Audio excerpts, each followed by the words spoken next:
Today, the Matt Walsh Show. Girls at a school in Illinois were allegedly forced to get changed in front of a boy, all in the name of trans inclusion and in defiance of Trump's executive order.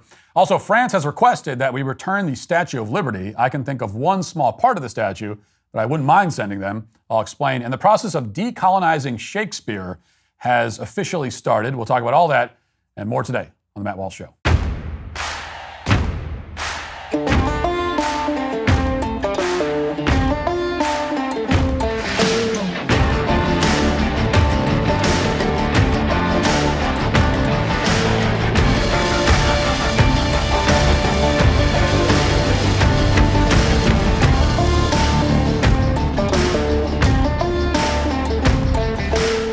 Being a husband, father, and host of my own show means life never slows down. Imagine trying to eat 31 different fruits and vegetables every day. It sounds miserable and time-consuming, and sometimes I just want something deep-fried and unhealthy, to be perfectly frank. But with Balance of Nature fruits and veggies, there's never been a more convenient dietary supplement to ensure you get a wide variety of fruits and vegetables every day with 31 different whole fruits and vegetable ingredients. Balance of Nature takes fruits and vegetables, they freeze-dry them, turn them into a powder, and then put them into a capsule. You take your fruit and veggie capsules every day, and then your body knows what to do with them. Go to balanceofnature.com, use promo code Walsh for 35% off your first order as a preferred customer. Plus, get a free bottle of fiber and spice. That's balanceofnature.com, promo code Walsh. When an obnoxious group of political activists suddenly go silent, it's usually a sign that they're regrouping in some way. That's especially true after the activists suffer a crushing defeat in a national election. It's only natural to assume that under those circumstances, the activists have gone underground for a bit in order to refine their messaging. They're putting their best minds together to come up with a platform that might appeal to more people. Or at the very least, they're taking steps to make sure that when they emerge from hiding, they're not seen as even crazier and less convincing than they were before. That's the bare minimum you would expect. Think about how the Indians realized that they were on the losing side of the whole debate over who gets the land. So they came back and decided to settle for owning a bunch of casinos instead. So it's kind of a strategic retreat. It's an effective way to come back and get back in the game. This is the playbook that we've seen again and again, but after this week, it's clear that trans activists and the LGBT movement have thrown out this manual. Following their rejection at the ballot box in November, trans activists have decided against the idea of moderating their insanity. Instead, they've elected to double down on the most extreme and demented aspects of their ideology. They've devolved to a degree that if you weren't paying attention, you might have thought was impossible. We're now at the point where trans activists are embracing cruelty that isn't even cloaked with the usual lies about scientific consensus or anything like that. These people are now endorsing child abuse without reservation, right out in the open, without even euphemisms anymore. Now, that's always what they've stood for, but now they're not even attempting to hide it. And in order to understand the depths of depravity that I'm talking about, you need to watch the scene that unfolded at a school board meeting on Thursday in a suburb of Chicago called Deerfield. A woman named Nicole Georges began by telling the school board that her daughter is a 13-year-old student at a local middle school, and recently her 13-year-old daughter was forced to share a bathroom with a male student. Watch. This nightmare began on February 5th when my daughter was using the girls' bathroom and was stunned that a biological male student was using it as well. She came home frightened and was extremely upset. I asked her to talk with her teachers and find out more information. She was told by the administration that a student can use the bathroom as well as a female locker room because they now identify as female. I expressed that the school was in clear violation of federal policy. The Trump administration issued an executive order restricting biological males from participating in sports and accessing female locker rooms. That day, I filed a civil rights complaint on behalf of my daughter with the Department of Justice. Now, just to clarify, if you're watching the video and you see all the people in COVID masks and you hear the trans extremism that we're going to play in a few minutes, you would be it would be understandable if you assumed that this video was from like 2021, but it's not. It's from last week, and yet this is what it looks like. And before we play the rest of Nicole Georges' statement, it's worth pointing out that, strangely enough, no one on the left is calling the situation a constitutional crisis, even though she's pointing out correctly that the state of Illinois is defying Trump's executive order on gender ideology. In the process, they're disregarding the civil rights of children at a systematic level. And if you listen to the left's complaints about how outrageous it was that the Trump administration ignored a judge's order when he deported Venezuelan terrorists the other day, you might think that they'd be equally upset about what the state of Illinois is doing in this case. But Of course, there's no outrage because these people are more than happy to ignore orders when they feel like it, if it's orders that they don't like. And the state of Illinois should lose federal funding immediately as a result. That's just the beginning. We'll talk about what other penalties should be imposed in a second. And if you don't agree with that, then you'll change your mind after you hear the rest of Nicole Georges' statement. Listen as she explains what the adults at this middle school allegedly forced her child to do against her will. Listen. The situation went from bad to worse. A few days later, the male student was present in the girls' locker room. Feeling violated, the girls made the choice to not change into their PE clothes with a biological male student present. The next day, Assistant Principal Kathy Van Treese pulled the girls into their office, questioning them. The same day, Assistant Superintendent Joanna Ford, Kathy Van Treese, and multiple teachers all came into the girls' locker room, making them change into uniform. This went on all week with the addition of Ginger Laugerman. My daughter refused to take part in having her privacy being violated. How dare they? She ran out and called for me for help.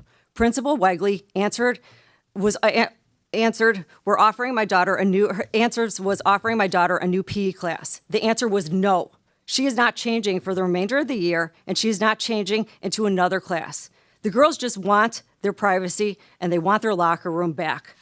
So just to restate what we heard, this woman is saying that school officials forced her 13-year-old daughter and several other girls as well to change in front of a male student in a locker room up at a middle school. And so this was not just, as bad as it is, this was not just allowing the boy into the locker room. That's bad enough. This was the school officials in the locker room forcing them to disrobe and get changed in front of this boy. And those school officials, she said, include the district assistant superintendent for student services, the school's assistant principal, and the director for student services. Now, if this claim is true, and as you'll see in a moment, there's no reason to doubt that it is, then the school officials who forced these girls to change in front of a boy are guilty of sexual assault. You could probably add kidnapping and child endangerment charges as well.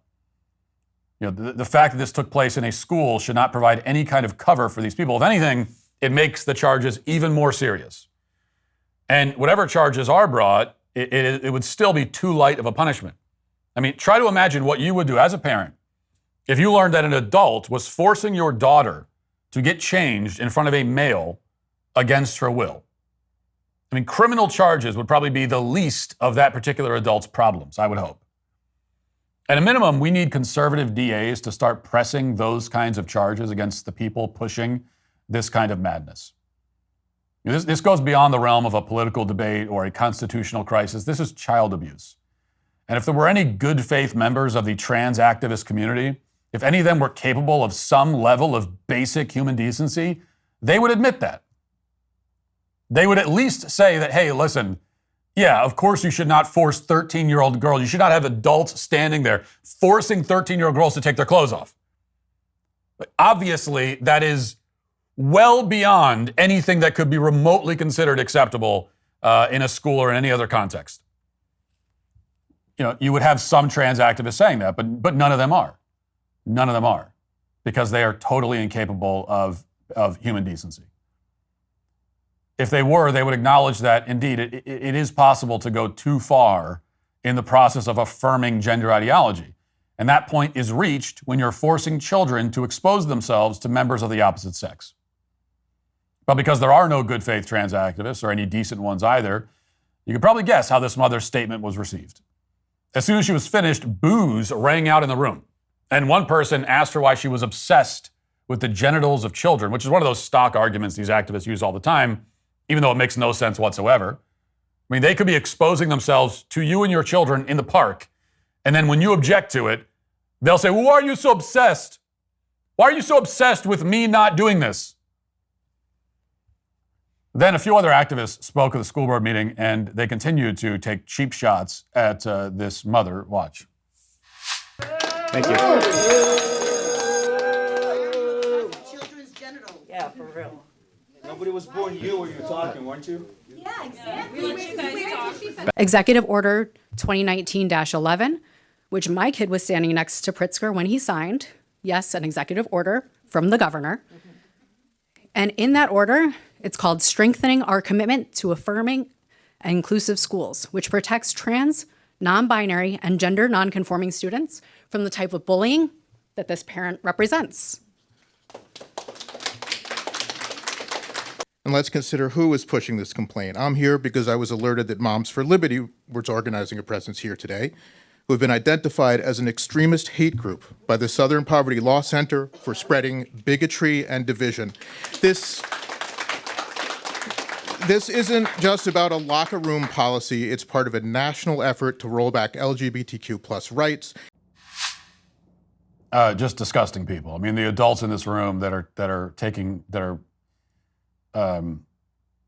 attacking this mother because she doesn't want her daughter to be abused. These are just disgusting, evil people. Demonic, Satanists, just the worst kinds of people. Nothing redeeming about them whatsoever. And as you see, this is the dominant mode of thought, such as it is among trans activists at the moment. If you're a mother who doesn't want your daughter to be forced to strip in front of males in middle school, then you're a bully. Not wanting your daughter to have to take her clothes off in front of a boy makes you a bully. You're bullying the boy by depriving him of the experience of having girls get changed around him. I mean, how can your mind even form those kinds of thoughts? Well, it's because your mind is forming those kinds of thoughts because you're just a radical, incapable of any kind of rational thought, which means that if you want to protect your child in their minds, you're an extremist. You're obsessed with genitalia somehow, and on and on. One particularly threatening trans activist took things a step further and railed against white supremacy and the white God. And this person did so while wearing a shirt that reads, "Protect Trans Kids," with a picture of a knife. Watch. Thank you to the board for prioritizing the safety of the student that's been targeted by a organization that weaponizes religion to push the white supremacist agenda of their cis white husbands.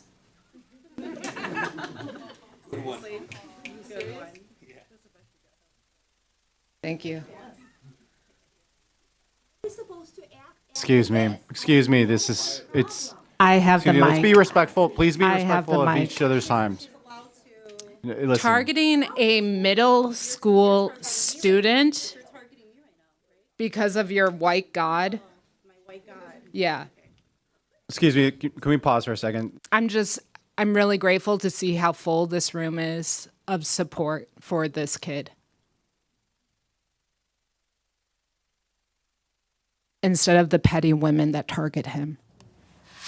Now, the framing, of course, is that the male student is being targeted so they can force a girl to undress in a place she doesn't want to undress in front of a male student. Otherwise, the male's being targeted. The girl isn't being targeted in that scenario, apparently. Instead, it's the male. He's not getting to see the girls undress, so he's the victim. I mean, it doesn't exactly take Freud to understand the psychology underlying this entire movement. And to the extent that any of those activists presented something approaching an argument, it was to suggest that actually these girls did have the option of requesting private changing rooms. That came up a few times during the school board meeting, but I'm going to focus on this one clip featuring a trans-identifying individual who uses the name Charlie. And Charlie uses they, he pronouns, so we're going to go ahead and use she to describe her because it seems like it's probably the most accurate option here. Charlie says that she also has a trans middle schooler, which of course is maybe the least surprising revelation imaginable. If trans activists are good at anything, it's indoctrinating their own children. In any event, here's Charlie's big moment where she reads from an Illinois state law that's supposedly about human rights. Also, under the Illinois Human Rights Act, Section 3B-1, the use of restrooms, locker rooms, and changing rooms may not be restricted based on a student's physical anatomy or chromosomal sex. A student must be permitted to access restrooms or bathrooms, locker rooms, and changing rooms that align with their gender-related identity and without having to provide documentation or other proof of gender. Under this act, and it is stated, The discomfort or privacy concerns of other students, teachers, or parents are not valid reasons to deny or limit the full and equal use of those facilities based on a student's gender-related identity. Instead, any student, teacher, or other individual seeking more privacy should be accommodated by providing that individual with a more private option upon their request. Sounds like that would be a great option in this case for your kids. Relax, okay? Talk to everyone else. Don't point us out. Do not look at Excuse me. So the excuse whole me. audience is that direction. Excuse me. It's his time to talk, right? So. Thank you. So these are this is the extent of the concessions that these people were willing to offer. They're saying that anyone who wants more privacy under the law can use a separate bathroom. They can request some other accommodation. Now, put aside the fact that in this case, the other accommodation apparently was not provided. What they don't address is the obvious question, which is, why can't the boy request the other accommodation in this scenario? Why do all the girls have to request their own accommodation, but the male doesn't? If you've got one person who's got a problem with the bathroom arrangement, doesn't it make the most sense to, if you're going to, give him the separate accommodation? Now, I don't think he should get any separate accommodation at all. If a boy wants to use the girls' bathroom, the girls' locker room, you just say to the boy, too bad, here's your locker room, deal with it. But if you're going to go this other accommodation route, why would it be for the girls? Why do they have to make a special request? Well, the reason is apparently that it would make the boy feel bad if he is not included in the girls' locker room. But the fact that his presence makes girls feel bad, feel unsafe and vulnerable, simply doesn't register. As you heard from that trans activist, the girls' feelings of discomfort are simply invalid. The trans activists never explain why this discomfort is invalid. Neither does the Illinois law. They also don't explain why, well, if feelings of discomfort are invalid, then why can't we say the same thing about the boy? Why can't we say the same thing about the trans person? It's actually if you're a trans-identified person and you feel uncomfortable in the bathroom that aligns with your actual biological sex, those feelings are irrelevant to anyone else. That is your own problem. That's your own little hang-up. That's your own issue. Okay, deal with that on your own time. That's not anyone else's problem. And we all know the explanation, which is that these activists, above all else, are sadists who crave power. They relish the prospect of forcing women and girls to take part in this charade. From their perspective, the more degrading the process is, the better. Everyone must be forced to participate. Whatever mental harm 10 or 20 middle school girls might suffer as a result, they just don't care. Their only goal is to ensure that the male in the scenario gets his satisfaction. Now, I watched the rest of this hearing, and the arguments from these trans activists only got worse from here somehow. Here's just a couple of them. I wanted to say also that a lot of part of the education is to know that a lot of transgender people pass. You wouldn't know that they're transgender. And so what do you want to do? Like have genital checks of people? Talk about privacy and invasion of privacy. That is a logistical hurdle that you would not want to even try to accomplish. I don't think. There are safe people, and please, we need to expand this just from the locker room and teach respect. Using appropriate pronouns is the first thing you do. Do not call this child a he. She is a she from her soul. Her brain and heart match that. Please. He's a he. What are you going to do about it? Now, I'm just thinking out loud here, but when I watch these kinds of videos, I think, maybe I need to show up there. How would you guys feel about that, you trans activists up there? What if I show up with 5,000 of my closest friends? How about that? What then? Who are you going to shout down then? So the second woman just yells about pronouns, nothing new there. And the first woman makes a familiar logistical argument saying some trans-identifying children supposedly pass. And therefore, unless we want to inspect their bodies, we need to just accept whatever these kids say. Now, first of all, of course, it's not true that any trans-identifying middle schoolers actually pass for a member of the opposite gender. The child in this situation certainly didn't come close to quote unquote passing. And passing is like a myth that it's a myth that trans activists have made up to make themselves feel better. It's like it doesn't it's not real. Okay, it's none of you guys are passing. We all know. Okay, we all know. We all know. And for that matter, none of the activists at the school board meeting come close to passing either. Humans have evolved for a very long time to develop certain sex-specific traits and to perceive those traits in others. A child who throws on a wig from Party City is not going to overcome that. But even if we assume, for the sake of argument, that some child somehow manages to fool everyone at school into thinking that he's really a girl, it's completely insane to endorse the idea that he should then have access to girls' locker rooms. You set the rule, no boys in a girls' locker room. If a boy manages to sneak in, that's really bad. But just because he manages to fool people and sneak into these locker rooms doesn't make his actions justified. It doesn't mean that we change the rule. It's like saying that a bank robber is justified if no one ever notices that he pulled off the heist. Deception is wrong, whether it's detected or not. This is a basic moral principle, one of many basic moral principles that trans activists have abandoned. If the school board meeting demonstrates anything, it's that these people are never going to become more moderate or more sensible, no matter how badly they lose national elections. As I pointed out before, most of the adult trans activists who continue in the fight, a lot of the people we see in that room, are either trans themselves or they have trans kids, or in some cases both, as we saw at the school board meeting. So they'll never let it go because to let it go would be to admit that they've maimed and mutilated themselves or their children. That's a level of self-reflection and acceptance that trans activists, as the ultimate narcissists, are simply incapable of achieving. And what that means is that it's now the responsibility of law enforcement officials at both the state and federal levels to prevent trans activists from continuing to abuse children in this way. There are clearly no limits to their depravity at this point. If we want to end this sickness, executive orders and court cases are not going to be enough on their own. The school officials who embrace this need to go to prison. The school districts that enforce these policies need to lose all federal funding. Simply put, there is no legal penalty too excessive for child abuse. And if we want to protect children and prevent anything like this from happening again, it's time that the people responsible start facing those penalties. Now let's get to our 5 headlines.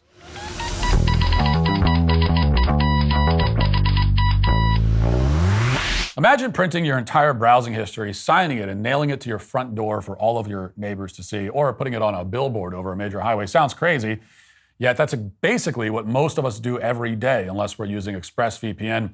Your internet provider can see every website you visit, yes, even in incognito mode. In many countries, they're required to keep logs of your activity for years in case the government wants to look.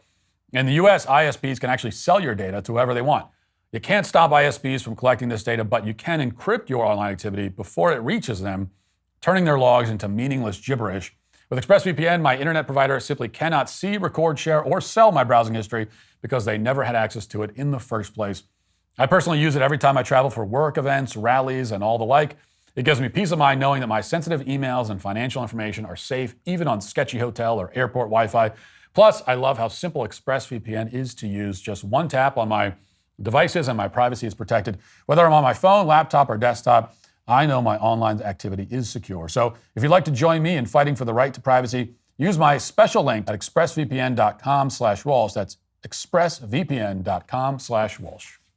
New York Post reports the wing of a Delta Airlines plane hit the runway at LaGuardia Airport during an unsteady landing on Sunday night. The packed flight was heading home from Jacksonville when the pilot attempted to go around following an unstable approach around 10:10 p.m.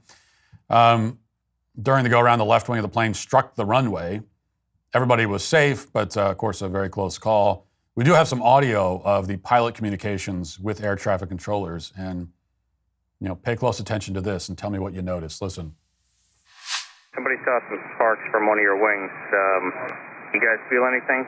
We didn't, but we'll check it. The Delta regional flight arrived from Jacksonville, Florida just after 10 Sunday night. 80 passengers and crew on board. Conditions were suboptimal but not extreme. Winds gusting to 35 miles per hour with some mist in the air. The plane then circling for another landing attempt. In a statement, Delta says the crew executed a go-around, then landed safely and proceeded to its arrival gate, adding, "We apologize to our customers for the experience." So you heard the audio there, and now look, I believe that as human beings, Sometimes our need to find patterns can go a bit haywire. That's how you end up with the craziest conspiracy theories, Sandy Hook was staged, that sort of thing. Sometimes we find patterns that just aren't there. But this is not one of those times. There does appear to be a very unmistakable pattern in nearly all of the recent airline disasters and near disasters. The pattern, if I have to spell it out, is that women pilots were involved in like all of them. And keep in mind that female pilots are still only about 5% of commercial airline pilots. And, before you think that the small number disproves the claim that they're using DEI to hire more women, you should know that the number of female pilots has increased by 70% since the early 2000s. And that did not happen naturally. Okay, that kind of growth in one demographic does not happen on its own without major policy changes to manufacture that kind of growth. So there's been a concerted effort to get more female pilots in the cockpit. And now, even though they still only comprise 5% of the total, they seem to be involved in like every hazardous situation that we hear about. What are the official numbers? How many accidents and near accidents are the fault of that 5% or are the 5% involved in? Well, we don't know exactly, and we'll never know because nobody in a position of authority will ever give us those numbers. All we could do is gather information from news reports and that sort of thing. And just based on that, yeah, there appears to be a real pattern here. Let's just be honest about it. So at what point will we all acknowledge that female pilots are, in fact, a real problem? I mean, we have a real female pilot problem. We do. How many more of these kinds of issues do we need before everyone will say, yeah, there's an issue here? We have lowered the standards, apparently, to get more and more women involved, and now look at all that's happening. I mean, air travel is more dangerous now than it's been in a very long time at the other end of all this DEI stuff. And look, with this latest thing, there was a female pilot on the radio from the sound of it. That doesn't mean that she was the one landing the plane. Maybe it was a dude actually steering the plane. It's possible that this incident doesn't actually fit into this pattern. We don't have all the information because they never tell us. And that's the other thing. They never give us all the information, so we can only just scrape together what they do tell us. All we know is that there have been a number of airplane issues recently, and female pilots seem to be in the mix for all of them. Again, even though they're a very small minority. And so this is not just a joke anymore. It's not just something we joke about with the female pilots. Like I said, how many more of this do we need before everyone will say, yeah, we got to take a look at this? This is a real thing that's happening. You can call it sexist, you can call it whatever you want to call it, but there's clearly a problem here. The Express reports a member of the French government requested the return of the Statue of Liberty, claiming America had lost its way and no longer represented what the statue was meant to symbolize. Raphael Glucksmann has been highly critical of President Donald Trump and said, we're going to say to the Americans who have chosen to side with the tyrants, to the Americans who fired researchers for demanding scientific freedom, we gave it to you as a gift, but apparently you despise it, so it will be just fine here at home. So he wants the Statue of Liberty back. Catherine Leavitt had a chance, the White House spokeswoman, had a chance to respond to this, and here's what she said. Something different. There is now a member of the European Parliament from France who does not think the U.S. represents the values of the Statue of Liberty anymore. They want the Statue of Liberty back. So is President Trump going to send the Statue of Liberty back to France? Absolutely not. And my advice to that unnamed low-level French politician would be to remind them that it's only because of the United States of America that the French are not speaking German right now. So they should be very grateful to our great country. Yeah, here's an idea. I like her response. Let's, I'll make this deal. We give the Statue of Liberty back to France, but the deal is that we also give France back to Germany. I mean, if we're returning things back to their rightful owners, then let's make that deal. And also, France has to cover the shipping and handling for the Statue of Liberty. I have no idea. Shipping that UPS, I don't know what the cost of that's going to be, but it's going to be pretty substantial. Now, of course, when this dumb politician says that America no longer represents what the statue symbolizes, he's talking mainly about the poem on the statue. Like, what does the statue symbolize in his mind? Well, he's talking about the poem, right? And especially the part that says, "Give me your tired, your poor, your huddled masses yearning to breathe free, the wretched refuse of your teeming shore. Send these, the homeless, tempest-tossed to me. I lift my lamp beside the golden door." Right, that's the poem. And the French politician actually quoted that poem when he was saying that we no longer stand by what the statue represents. And so clearly that's what he was referring to. And we hear this all the time. The Statue of Liberty poem is quoted all the time as though it represents some fundamental American value. But can we just say this about the poem? First of all, it wasn't even initially part of the Statue of Liberty. The statue was built in the 1870s and 1880s. The poem was added to the base of the statue in the early 1900s, like 1903, I think. And the poem is just a poem that somebody wrote. It's not a founding document. It's not the Constitution. It's not the Declaration of Independence. Some poet wrote it in the late 19th century, and it was then put on a plaque and added to the pedestal of the statue. The poem in no way represents any kind of core American value. It is the work of one woman named Emma Lazarus, and so the poem speaks to the core values of Emma Lazarus, not of the United States of America. Personally, if we could just be honest about it, I think the poem is pretty lame. I think it sucks. The poem sucks. Let's just be real. It's a mediocre, bad poem. It's not a great poem. So how about this? Let's take the poem off of the statue and send that to France. Now, they didn't write the poem. It wasn't originally on the statue, but they want the statue back, so they didn't say what part of the statue. So let's take the poem off and ship them that. I mean, the shipping and handling on that's going to be a lot cheaper, I'll tell you that. So they can have that. Put it on the Eiffel Tower if you want. How about that? I mean, on a pure artistic level, it's a C+ poem at best. On its merits, judging the content, judging the message, it's an F- effort. I totally disagree with the sentiment of it's not un-American. Well, how could you disagree? It's a poem on the Statue of Liberty. I don't care. Some woman wrote it and just put it on the Statue of Liberty. That doesn't mean just because I'm American, I have to agree with it. It does not speak to any core value of this country at all. You know what? I don't want your tired, poor, homeless man. I don't want your wretched. What's the phrase exactly? The wretched refuse. I don't want the wretched refuse of any country. Why the hell would we want that? No, I do not want that. No, please keep your wretched refuse. I do not want them. We don't want them. Why would we want them? No. America is not an international homeless shelter. It's not. So, and nobody ever thought of America as an international homeless shelter until that dumb poem was added to the Statue of Liberty. That stupid, awful poem. We are a country. We are a nation. We are allowed to prioritize our own well-being. We are allowed to care more about our own people than about the huddled homeless masses and wretched refuse of third world immigrants. Every other country does. They either prioritize their own people or they cease to exist. France has basically ceased to exist as a nation. France is not a country anymore. It doesn't exist. It's not a real country. France is not a real country.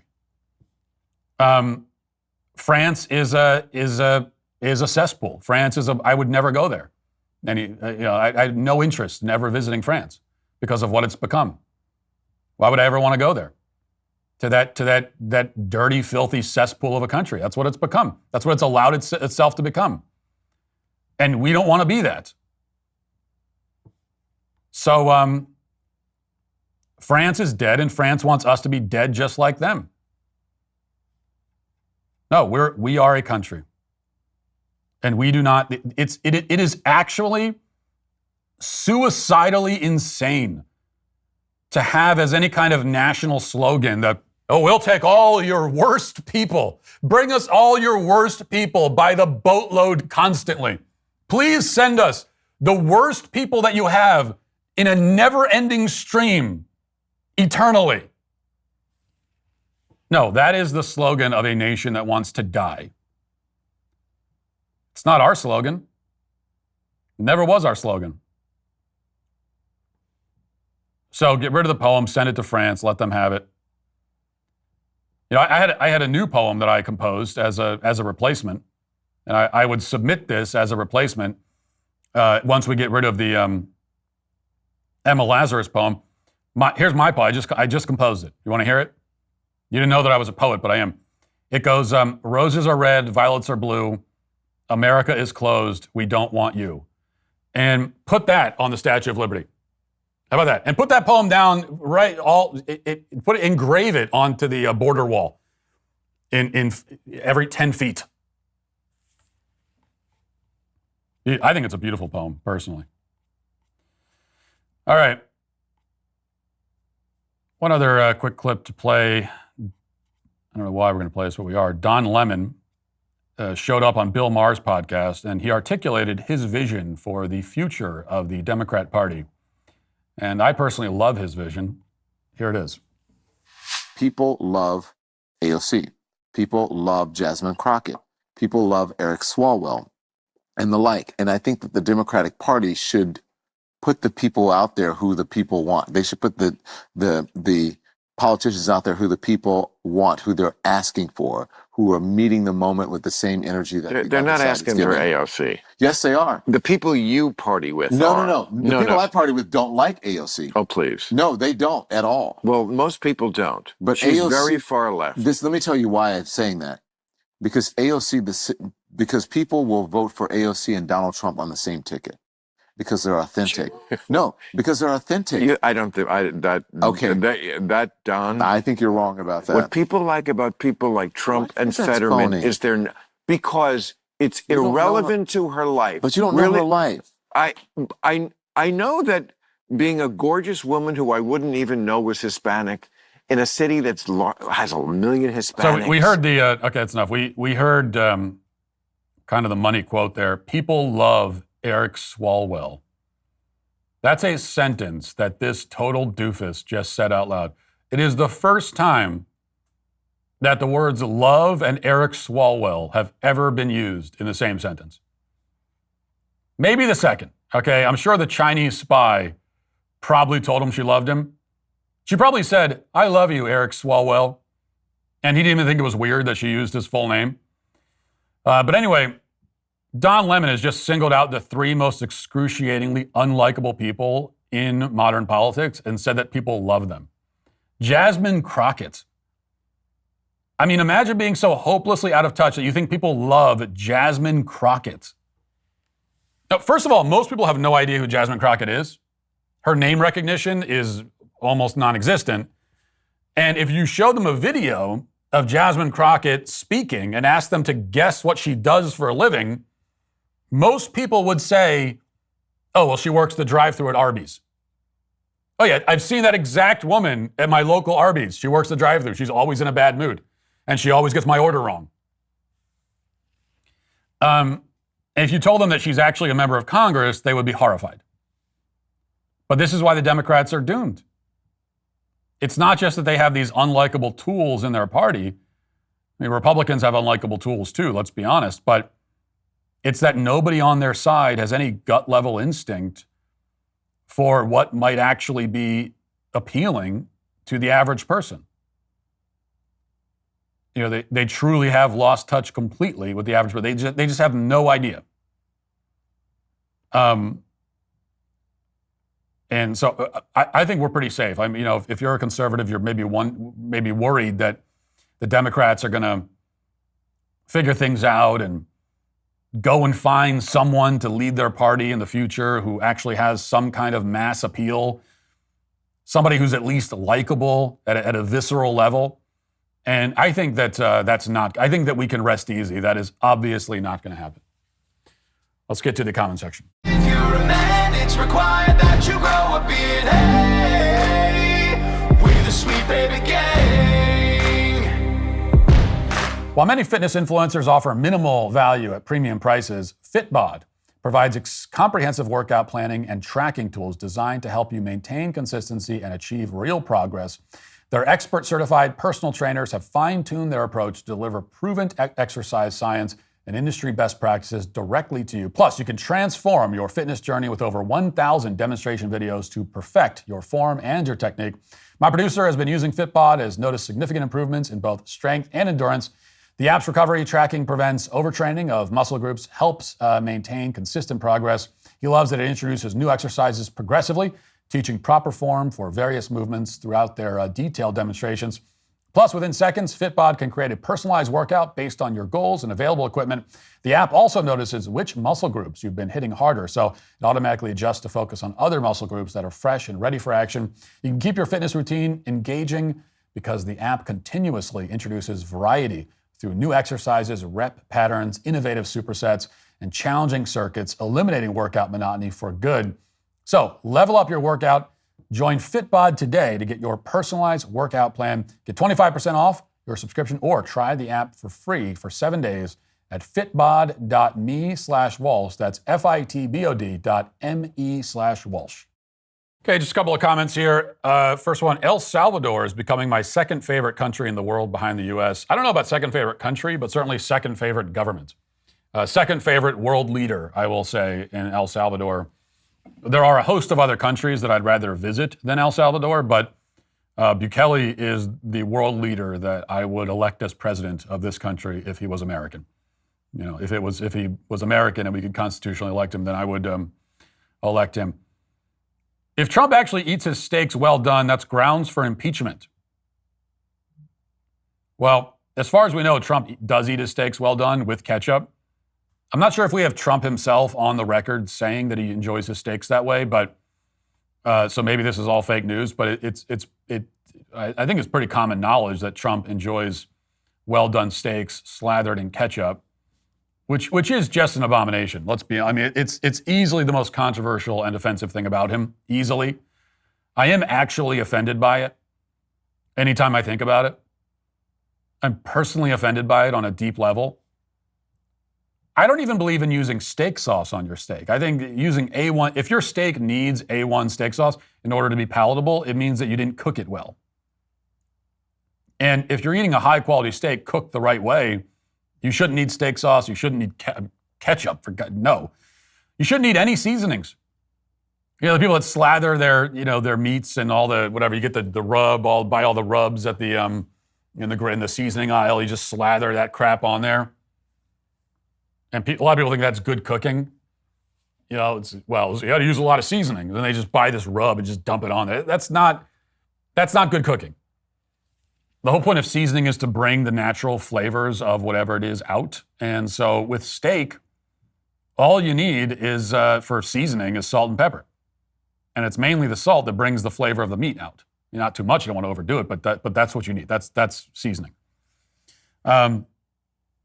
And of course, if you scorch it and cook it until it's a chunk of coal, there are no natural flavors left. So, yeah, Trump with the steak thing, it is horrifying. It just is. I love how Matt picks a different vegetable every time he refers to Biden's mental faculties. LMAO. Well, thanks for noticing that. It means a lot because these are the little nuances of the show that I always wonder if anyone notices and appreciates. They mean something to me. I take pride in them. I do try to not repeat a vegetable when I'm making a joke about Biden's dementia. So at this point, I've been through the whole salad bar like 20 times. I'm going to have to start reaching for more obscure vegetables. Yeah, I don't, for the joke to work, it has to be a vegetable everybody immediately recognizes. But at this point, I'm going to have to start, saying that Biden has the mental capacity of a Jerusalem artichoke or of a rutabaga. And I don't even know what a rutabaga is, but that's where we're going to find ourselves. Being in customer service for 30 years, I can tell you that customers should take some of the blame. The level of entitlement, the rudeness, the stupidity of some of these people makes you hate people if you do customer service for too long. Customer service workers should not have to tolerate being called names, threatened, bullied, harassed when we're just following the policy of whoever we work for, but people think they can do it and get their way when they're in the wrong. I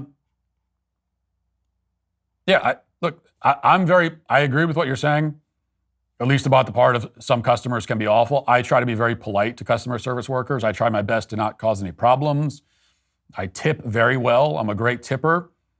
Anyone who's ever been my waiter or waitress can attest to that. I'm also cognizant of the fact that in many cases, if I have an issue with a business, the person I'm talking to likely has nothing to do with the issue and didn't cause the issue. Of course, on our end as customers, that's what causes a lot of the frustration. That if we have a problem with, Verizon or some big company like this, and we have to call somebody, and the company has done something wrong, they've screwed up, we can't find anyone to talk to who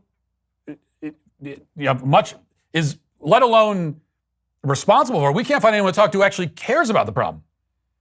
And so that creates, and so when you talk about the awful customers, a lot of it is just frustration on our end that we've got some problem. It might be a significant problem. Maybe it's a problem with the billing. Maybe it's a big problem with the service or whatever. And we're trying to talk to someone who at least will care enough to get the problem solved. And we go through 15 people and nobody cares and we can't get our problem solved. Yes, we get frustrated also. And that's your job to deal with. That's why you're paid. Dealing with difficult and frustrated customers is the job. People are difficult. Your job is dealing with people, which means your job is dealing with difficult people because people are difficult.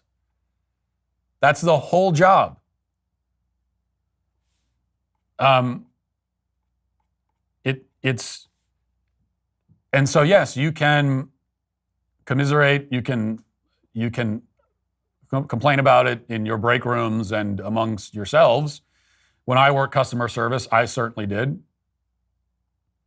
But your job is to put on a happy face and to have happy, positive energy and to deal with difficult customers and to not get frustrated no matter how frustrated they are. That, again, is the job.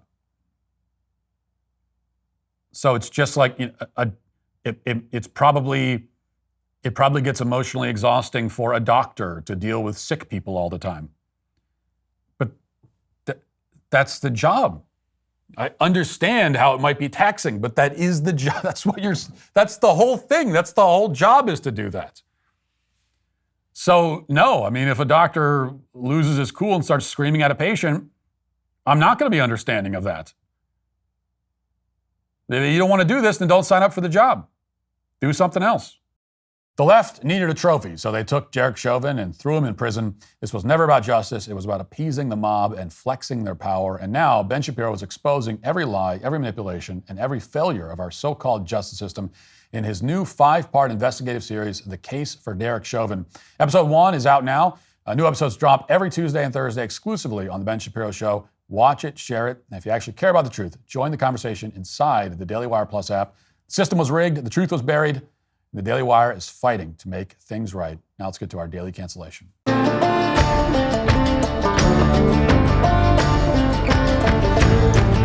A few years ago, you may remember that there was a concerted effort on the left to cancel Dr. Seuss, of all people, and it went all the way up to the Biden administration. The White House removed all of Dr. Seuss's books from Read Across America Day, which is the annual celebration that takes place on Dr. Seuss's birthday.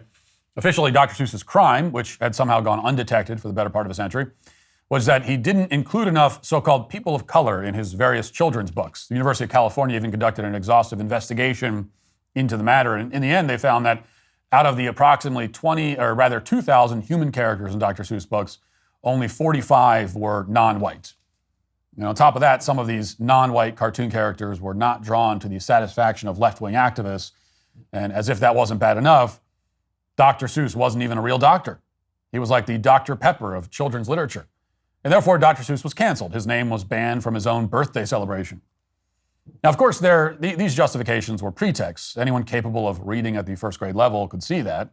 Dr. Seuss wrote allegories about why racism is bad, about as explicitly as he possibly could. We're not talking about subtle messaging here. And that's the real reason why ultimately Dr. Seuss had to be canceled. The belief that racism is morally wrong is incompatible with leftism, which is now premised on attacking and demonizing white people at every opportunity. They just couldn't say that part out loud, so instead they pretended that they were canceling Dr. Seuss for being a racist, when in fact the exact opposite was true. He committed the mortal sin of teaching children that all forms of race hatred, including race hatred against white people, is wrong. And in a lot of ways, we're seeing a similar effort unfold right now in the UK, where William Shakespeare is getting the Dr. Seuss treatment. For all their differences, Dr. Seuss and Shakespeare do have one thing in common, which is that they both pose a clear and intolerable threat to anti-white racial narratives that have become fashionable on the left. Shakespeare, as arguably the greatest and most prolific writer to ever live, is an example of excellence that very few other countries or cultures have ever come close to matching. There is no Shakespeare of Africa or Shakespeare of Pakistan, for example.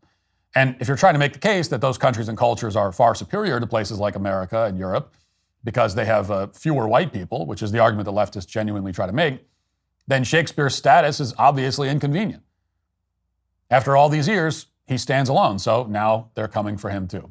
But as we saw with Dr. Seuss, they're not going to admit that that's why they're doing it. Instead of saying that they want to tear down Shakespeare because he was white, they're saying that Shakespeare needs to be decolonized. This is a word we've talked about before in several different contexts, and every single time it's used, decolonization is always a cover for anti-white hatred and ultimately for racial violence. They claim that it's about removing remnants of colonialism, whatever that means exactly, but really their motives are transparent. Quoting from the Daily Mail, says, quote, William Shakespeare's birthplace will be decolonized over fears that portraying his success as the greatest playwright benefits the ideology of white European supremacy. Shakespeare's Birthplace Trust owns buildings in the playwright's hometown. It wants to create a more inclusive museum experience and announced that it will move away from Western perspectives after concerns were raised that Shakespeare's ideas were used to advance white supremacy's ideas. Close quote. Yes, they're supposedly going to decolonize the place where William Shakespeare was born, and they're going to accomplish that task by installing foreign influences from all over the world into the place where Shakespeare was born. They're going to import Juliet-inspired Bollywood dance workshops, for example, and they're going to host events celebrating Bengali poets. Presumably, they're also going to remove a bunch of Shakespeare-themed objects from the Shakespeare Museum in the place where Shakespeare was born. They're going to replace them with more inclusive artifacts. In other words, they're going to decolonize Shakespeare's birthplace by colonizing it until it's completely and totally unrecognizable. I mean, if the word colonize means anything anymore, which it doesn't, then that's exactly what they're doing to this little town. And things make less sense when you realize that Shakespeare wasn't alive anywhere near the period when Britain became a sprawling worldwide empire. Britain was just beginning to settle North America when he died, which is why saying Shakespeare is a relic of colonialism, it's a bit like saying that Mark Twain is a symbol of the moon landing. I mean, the timing doesn't really work. To find out more, I looked a little deeper into the whole Shakespeare decolonization effort. I dove headfirst into the belly of the beast, and I came to find out that it's been active in this country for a while, too. So here, for example, is a lecture delivered by an English professor from Arizona State University named Ayanna Thompson. Watch as she explains what exactly it means to decolonize Shakespeare. So in thinking about how you can encourage an oppositional gaze or decolonized thinking in your Shakespeare classroom, I think one of the things that you can start with is by encouraging juxtaposition. So it's not just creating juxtaposition, right? So it's not just that you say we should read August Wilson's King Hedley next to William Shakespeare's King Lear, which, by the way, do go really well together. It's that you also allow your students to bring in things that they want to juxtapose with Shakespeare. Tunderai, I think his last name is pronounced Amunyevu, is a Zimbabwean playwright, and he has also written a play about Shakespeare called The Moors, and it's quite brilliant and interesting. So I just feel like there's so many ways to allow dialogues to exist. Jay-Z, of course, he's got a lot to say about Shakespeare, a lot. And if you explore some of his interviews, Shakespeare keeps coming up, and he keeps asking interviewers who are challenging him about why he thinks he's the best. And he keeps saying, why don't you think I'm Shakespeare? And he said this numerous times. It's really interesting. So, why not allow your students to bring that into the classroom? Now, Jay-Z and Shakespeare is indeed quite the juxtaposition. This is the cutting edge of academia, apparently. Just think of all the places students could go with it. They could talk about how sorry they are for Macbeth, because while they might have 99 problems, a witch ain't one. Or they could ask the age-old question, to be or not to be Big Pimpin'. I mean, the possibilities are just endless, and those are the extent of my Shakespeare, Jay-Z crossover puns that I could come up with. By the way, tuition to attend this professor's school runs up to $32,000 for out-of-state students. So if you want your child to be able to experience life-changing lessons like this, you better start saving now. I mean, it's worth every penny.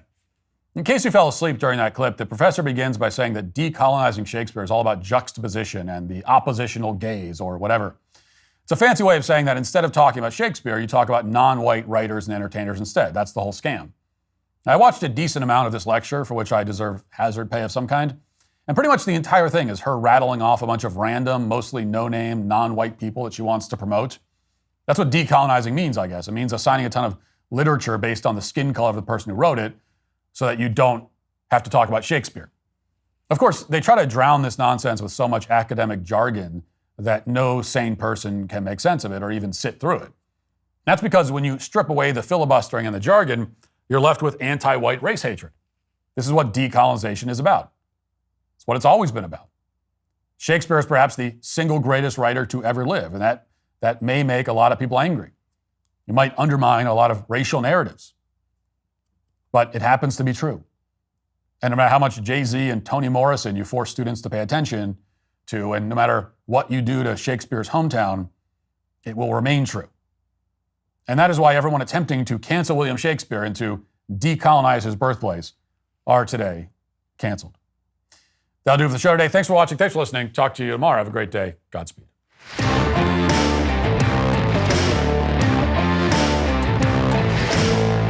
A CNN poll reveals which candidate best reflects the views of the Democrat Party. It's just perfect. Shakespeare's birthplace is set to be decolonized, whatever that means, and a member of parliament in France wants to take back the Statue of Liberty. Check it out, The Michael Knowles Show.